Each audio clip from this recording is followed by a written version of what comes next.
Endocrine system. The body system, the organs that are responsible for releasing hormones. It helps our ability to respond to the environment. One thing you can see from the pictures is that the glands or the organs are physically disconnected. It's not like this picture right here of the digestive system, where the esophagus connects the stomach, connects to the small intestine. It's not like that when we look at the endocrine system, the glands are physically disconnected. The glands, again, are the major organs of the endocrine system, and glands ultimately release hormones. You probably heard of adrenaline hormone, called adrenaline. All those that's the hormone released by the adrenal glands. So, all glands release hormones, and hormones are the chemical signals that move throughout our blood, so our endocrine system releases hormones that travel throughout our blood and ultimately will end up at a target cell. And the hormones will direct that target cell to respond in some kind of way depending on the hormone. So, hormones ultimately attach to a receptor that's found on a target cell. So, here comes a hormone and it just attached to this receptor. See, all that triangular shape pieces, well, this target cell now that it's received the rhea hormone, this target cell will be stimulated to producing various proteins that the cell needs. We'll talk more about this in just a moment, but ultimately there are two categories of hormones that I want to mention: steroid hormones and non-steroid hormones. So, the first category of hormones I want to mention are called steroid hormones. Are naturally produced by the body, and we have a secreting cell secreting or releasing steroid hormones into the blood. Well, let's follow those hormones. Steroid hormones is bouncing off of a non-target cell receptor. The receptor has a triangular shape to it and is more round. So, hormones don't match to every cell. Hormones match to very specific cell, and in this case, steroid hormone is going to attach to a receptor that's actually located inside the cell. The other category hormones are called the non-steroid hormones. Just like steroid hormones, non-steroid hormones are naturally produced by the body and have a secreting cell attaching to a receptor on the surface of the target cell, and here it comes. Does it that it initiates a series of chemical reactions. The most important, the major glands. The major glands has hypothalamus. It's in the brain and it releases hormones that will stimulate the pituitary gland to release growth hormones that will stimulate the pituitary gland, which is beneath it, and respond by releasing growth hormones. Great example of glands communicate with other glands. The hypothalamus also helps controls body temperature. You know, the picture shows the third a thermostat on a wall. At someone's house set for 98.6 degrees, you know that's about the average body temperature. And if we get too hot or too cold, the hypothalamus will respond by releasing hormones that will cause us to shiver when we are cold or sweat. So, hypothalamus is often kind of called the thermostat of the body. The one example of glands having more than one job, the pituitary gland, for instance, regulates water levels in the blood. If our blood becomes too thick, it's really hard to pump. So, the pituitary gland will release hormones to help control the water content in our blood. So, that's about the hypothalamus will send signals to the pituitary gland. And the pituitary gland will respond by releasing growth hormones. So, the next gland is in our throat area called the thyroid. And like most glands, it has a role to play in many processes. One important process is to help in our metabolism or digestion of food. There's a couple hormones called the T3 hormone and the T4 hormone. And these hormones help to control our metabolism and adjust our rate of digestion.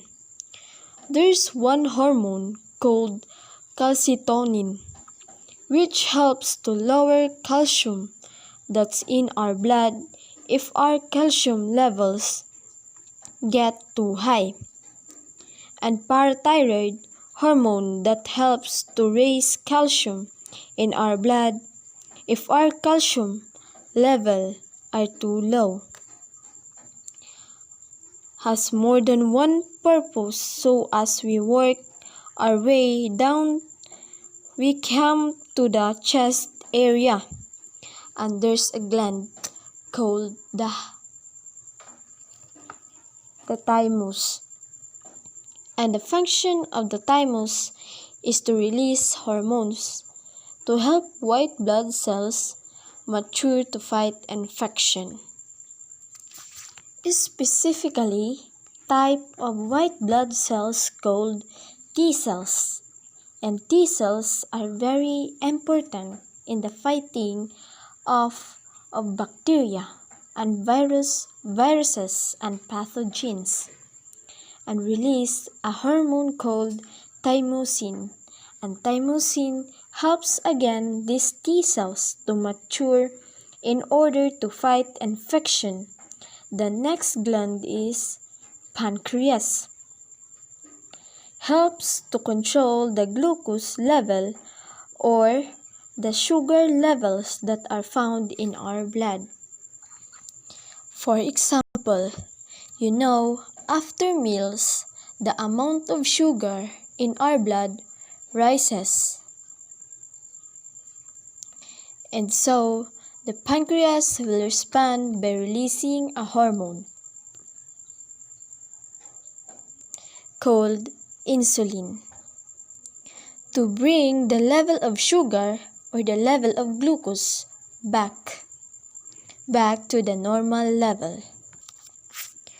When the glucose levels are high, a person's just had a meal and their blood is full of G, which stands for glucose.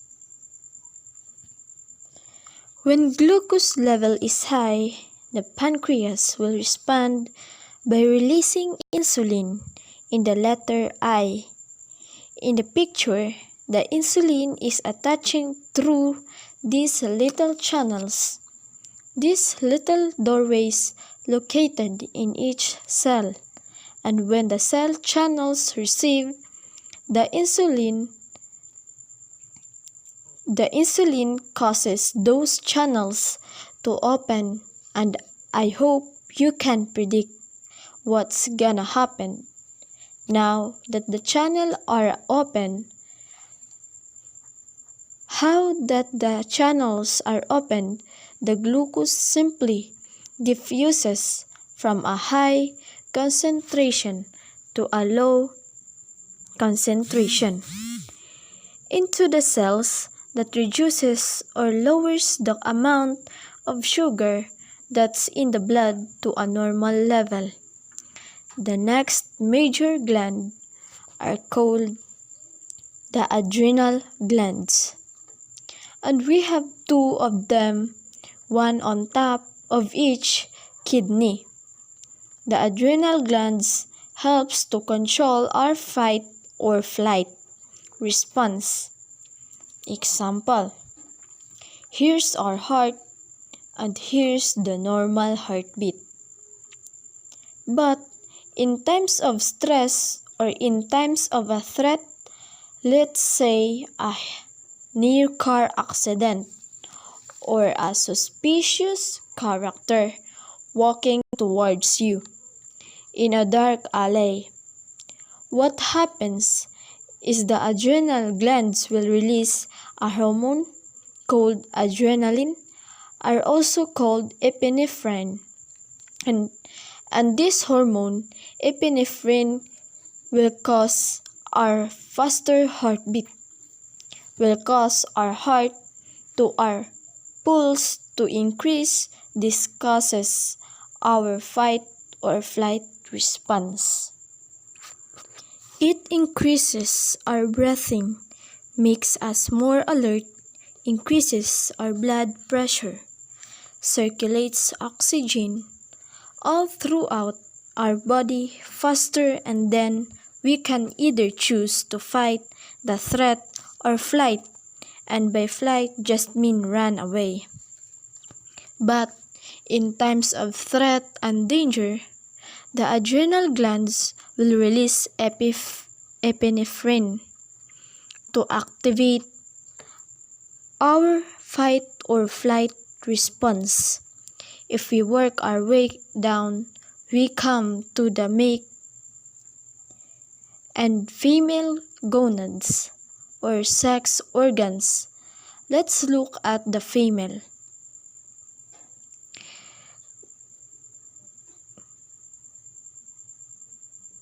Female organs, first called the ovaries. Women have two ovaries, and the ovaries will release hormones that will influence sexual development. So, around the age of puberty, the pituitary gland will send out hormones to the ovaries. The ovaries will respond and send out hormones called estrogen and progesterone. These are the hormones that will cause sexual development to occur. And so, here's a list of some of the features of or some of the effects, of estrogen. Development of the ovaries starts the menstrual cycle. Development of breasts. You may have heard of a condition called osteoporosis, where women age, their bones becomes less dense and are more likely to break. Let's move on the men next. So, in men, the male sex organ on the male gonads are called testes. And just like women, around the age of puberty, men will receive hormones from pituitary gland. The hormones from the pituitary gland will cause the testes release a surge of testosterone, which is the main hormone released by the testes. And here's a list of some of the effects that testosterone has in male sexual development. Stimulates the production of sperm cells, increases muscle mass, leads to the growth of facial hair. So, As boys hit puberty, the testes will send out testosterone, which will have some of these effects that you see right here and cause the development of sexual features. So, before I end this presentation, I want you to show you example how glands communicate with other glands. For instance, shivering. 3 glands here: the hypothalamus, pituitary, and thyroid. The hypothalamus acts like the thermostat and all sense and release hormone down of the pituitary gland. Will receive hormone A. So let's call hormone A to understand the example. And the pituitary gland will respond by releasing hormone B through the bloodstream down to the thyroid gland, will receive hormone B and then respond by sending out hormone C. All throughout the body, hormone C is the hormone that actually causes a shivering. Shivering would cause the person to generate heat to warm themselves.